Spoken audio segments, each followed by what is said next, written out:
Assalamualaikum warahmatullahi wabarakatuh. Kembali lagi bersama channel Rentang Kisah. Kali ini, saya akan kembali menyampaikan cerita atau kisah singkat mengenai Nabi Muhammad SAW. Pada bagian kedua kali ini, saya akan menceritakan mengenai kelahiran Nabi Muhammad SAW. Kita langsung saja ke ceritanya. Awal mula kelahiran Nabi Muhammad SAW adalah ketika umat manusia sedang dalam kegelapan dan kehilangan akan pegangan hidupnya. Namun dalam keadaan itulah, lahir seorang bayi. Bayi itu dari keluarga yang sederhana, di kota Mekah, di mana bayi tersebut akan membawa perubahan besar bagi sejarah peradaban dunia. Bayi tersebut adalah bayi yatim, bapaknya yang bernama Abdullah, meninggal saat 7 bulan sebelum kelahirannya. Kehadiran bayi itu disambut dengan penuh kasih sayang oleh sang kakek Abdul Muthalib. Kemudian bayi tersebut dibawanya ke kaki Ka'bah, dan diberi nama yang belum pernah ada sebelumnya, yakni Muhammad. Menurut para ahli, ditelusuri dari penanggalannya, kelahiran Muhammad yakni pada tanggal 12 Rabiul Awal, pada tahun Gajah, atau pada tanggal 20 April tahun 571 Masehi. Tahun kelahiran Nabi Muhammad SAW disebut dengan tahun Gajah, karena pada tahun itu, kota Mekah diserang oleh suatu pasukan tentara Nasrani yang kuat di bawah kepemimpinan Abrahah. Abrahah merupakan seorang gubernur dari kerajaan Nasrani Abyssinia yang memerintah di Yaman, di mana maksud kedatangan mereka adalah untuk menghancurkan Ka'bah dengan pasukan yang menggunakan gajah. Sebelum tujuan mereka terpenuhi, mereka malah sudah dihancurkan terlebih dahulu oleh Allah Subhanahu wa Ta'ala dengan mengirimkan burung ababil yang melempari mereka dengan batu yang terbakar.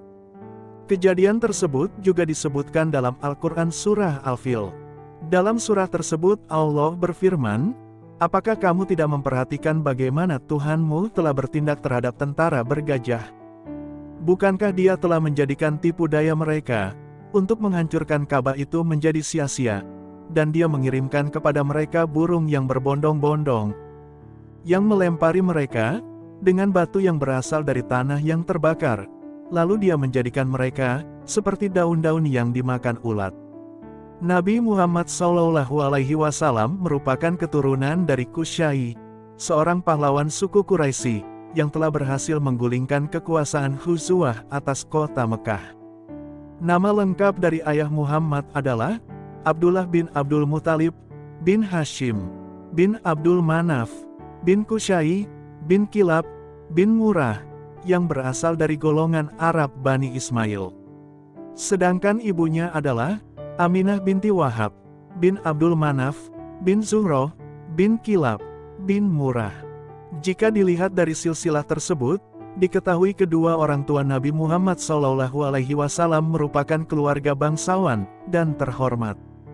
Orang-orang Arab di kota Mekah mempunyai kebiasaan, terutama pada orang-orang yang tergolong bangsawan, mereka akan menitipkan dan menyusukan bayi-bayi mereka kepada wanita Badiyah pada dusun di padang pasir. Hal tersebut dilakukan agar bayi-bayi tersebut dapat menghirup hawa yang bersih, terhindar dari penyakit-penyakit kota, serta agar bayi-bayi tersebut dapat berbicara dengan menggunakan bahasa yang murni dan fasih. Demikian halnya pada Nabi Muhammad SAW. Beliau diserahkan oleh ibunya kepada seorang perempuan yang baik, yaitu Halimah Sa'diyah, yang berasal dari Bani Sa'ad kabilah Hawazin, yang letaknya tidak jauh dari kota Mekah. Di perkampungan Bani Sa'ad itulah, Nabi Muhammad SAW diasuh, dirawat, dan dibesarkan sampai dengan berusia 5 tahun. Sekian kisah singkat pada konten kali ini, mengenai kelahiran Nabi Muhammad SAW. Nantikan konten mengenai sejarah singkat tentang Nabi Muhammad SAW pada bagian-bagian berikutnya hanya di channel Rentang Kisah. Jangan lupa subscribe, like, komen dan share videonya ya teman-teman. Terima kasih. Wassalamualaikum warahmatullahi wabarakatuh.